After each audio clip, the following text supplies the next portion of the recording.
Okay, so here's Mechanico, and then here is the path that leads behind it. It goes over to the camping spot for bikes, and the other path is over there somewhere.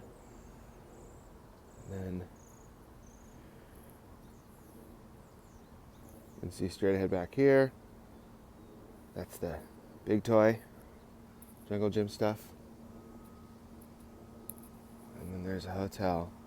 Hotel doesn't look like it's hitting the water yet, but I'm sure those investors are feeling good.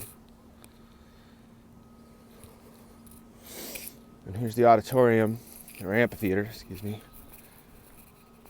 All right. It's covered all the way up to here, so you can't see the stage. There's a power box that I'm sure hoping is, deactivated. It's beautiful this morning. It goes all the way around.